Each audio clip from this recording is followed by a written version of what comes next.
You can begin now. Yeah.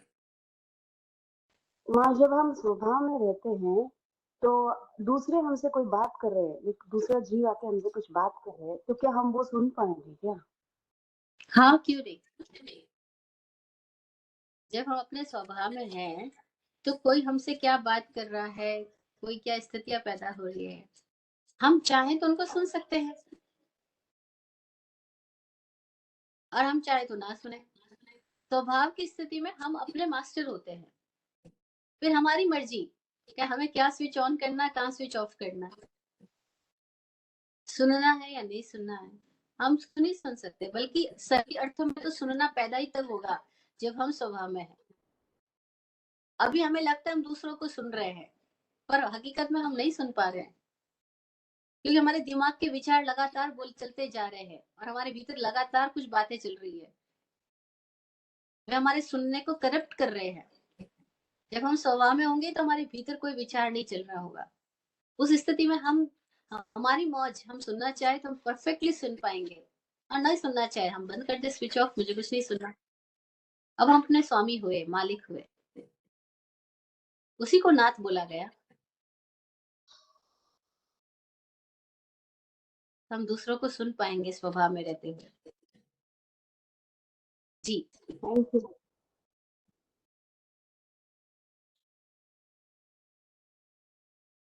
और कोई प्रश्न किसी का?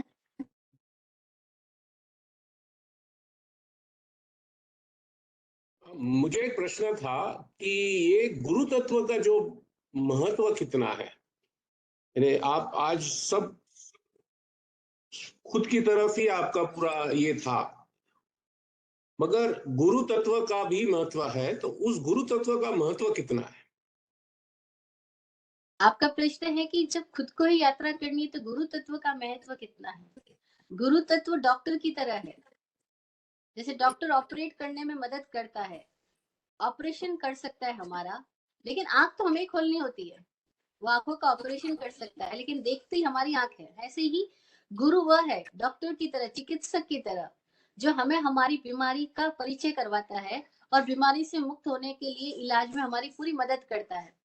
उसके बावजूद भी ठीक हम तभी होंगे जब हम वाकई ठीक होना चाहते हैं, अन्यथा गुरु भी कुछ नहीं कर सकता। तो गुरु वह पथ प्रदर्शक है, वह मार्गदर्शक है। उसकी उपस्थिति में हमारे भीतर अपने असली स्वरूप की जानने की तड़प पैदा होती है। नहीं तो हमें पता ही ना लगे हम है क्या, हमें पता ही ना लगे हम कहाँ गड़बड़ है, हम कहाँ बीमार है, हमारी बीमारी क्या है, हमें पता ही ना लगे। पर उसकी उपस्थिति में पता लगती है कि ये तो हमारी बीमारी है, ये अहंकार है, हमारी बीमारी है। वरना हमें अपना अहंकार बीमारी नहीं लगता, वो हमें बिल्कुल ठीक ठीक पोजीशन लगती है। लोग नहीं आते, सवाल करते हैं, महाराज साहब आप बोलते हो अहंकार नहीं रखना, लेकिन स्वाभिमान तो रखना ही चाहिए। अब उनको बताओ स्वाभिमान में भी है तो अभिमान ही, और स्व को तो हम जानते ही नहीं है, तो स्वाभिमान कैसे होगा। स्व को तो हम जानते ही नहीं है, तो स्व का अभिमान कैसे हो सकता है। और जिसने स्व को जान लिया उसके भीतर अभिमान बचता ही नहीं। और हम अहंकार का एक सुंदर रूप बना के लाते हैं स्वाभिमान। तो क्या है, हमें अपनी बीमारी का ही पता नहीं है, हम उसको सुंदर सुंदर नामों के साथ प्रोटेक्ट करके जीते चले जा रहे हैं।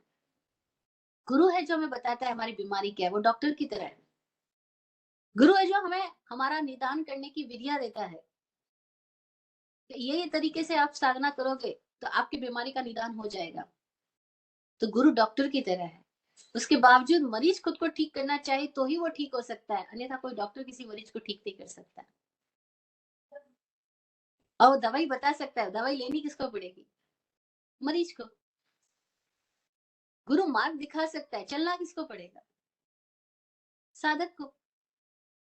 गुरु संकेत कर सकता है, इशारे दे सकता है, धक्का दे सकता है। विराट गुरु जी की भाषा में कहूं तो वो क्या करते थे कि गुरु धक्का देता है स्टार्टिंग में, उसके बाद आपको ही तैरना होता है, और एंड में जब उसको पता लगता है गुरु को कि अभी यहाँ किनारे तक पहुंच रहा है, अब वो सामने खड़ा होता है हाथ पकड़ने के लिए।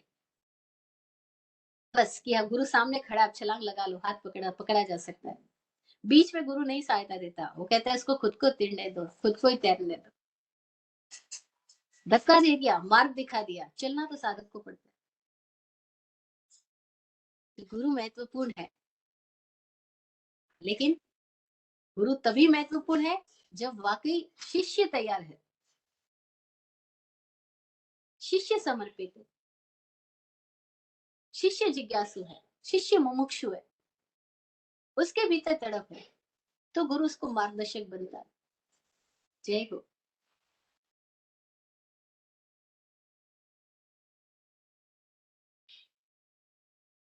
हाँ, जय हो।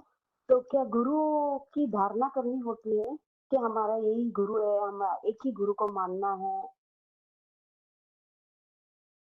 क्या प्रश्न है आपका? गुरु की क्या गुरु की धारणा करनी होती है कि हमारा यही गुरु है और एक ही गुरु है और इनको ही हमको मानना है, या जैसे वो बता रहे हो इसकी मार्ग में ही चलना है? नहीं, गुरु की ना धारणा करनी होती है, ना एक ही गुरु को मानना होता है। केवल आंख खोल करके आप अपनी जिज्ञासाओं के साथ चलते जाएं, आपको पता लगेगा कि गुरु एक नहीं है। गुरु एक तत्व है जो अनेक रूपों में बिखरा है, या यूं कह दो कि संपूर्ण अस्तित्व ही आपका गुरु है। पूरा अस्तित्व गुरु है। जब हमने कहा गुरु, तो हमने एक की बात नहीं करी, हमारे यहाँ 5 गुरु की बात आती है। जैन सूत्रों में पंच गुरुओं को नमस्कार है। पता है ना कौन से पंच गुरु? अरहंत, सिद्ध, आचार्य, उपाध्याय, साधु। पंच परमेष्ठी बताया गया है ना, ये पांचों गुरु पद है। और इन पांचों में सब आ गए, प्रथम पायदान से लेकर के अंतिम शिखर तक सारे ही लोग आ गए।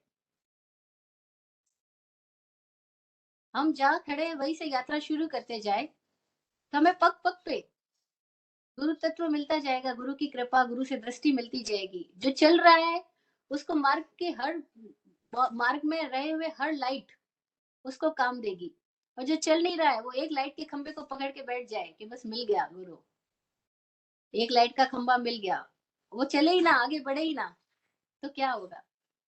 तो आपको कोई धारणा करने की जरूरत नहीं है। आप अपने आप के प्रति संकल्पित होकर बढ़ते जाओ, आपको समझ आएगा, अरे गुरु कितने रूपों में आपका हाथ पकड़े हुए ही है, आपको लगातार सहयोग कर ही रहा है। आप बढ़ते जाओ तो आपको हर हर एक कदम के साथ में लाइट भी मिलती जाएगी। तो गुरु को किसी एक व्यक्ति के रूप में मत समझो, व्यक्ति पूजा के रूप में मत जाओ। आप गुरु को वह जागृत तत्व की तरह देखो, जिसकी उपस्थिति, जिसकी दृष्टि और जिसकी वाणी से आपको आपके भीतर की दिशा में जाने के लिए सतत मार्गदर्शन मिल रहा है, आपको आपसे मुलाकात हो पा रही है। वह गुरु है। वह गुरु है जो हमारी दृष्टि की दिशा को अंतर्मुखी बना रहा है। इसीलिए किसी एक व्यक्ति पूजा की बात जैन दर्शन में नहीं है, यहाँ पंच परमेष्ठी को गुरु बताया है। जय हो।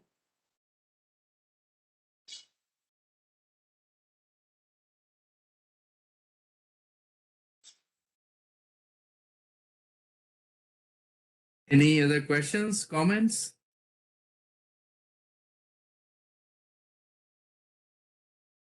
If not, we will wrap up this session. Thank you, everyone, and really appreciate the questions. Questions actually are very much encouraged, and Vaibhav Shri ji ने बहुत बार बताया कि जब भी question आते हैं तो मजा आता है.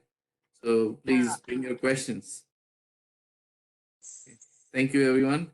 Good night and good morning. Jai Yes. Jinendra. Jai Jinendra Arshad uncle. जय हो, जय हो। नमो हरिहंताणम। Namo Arihantanam. नमो हरिहंताणम।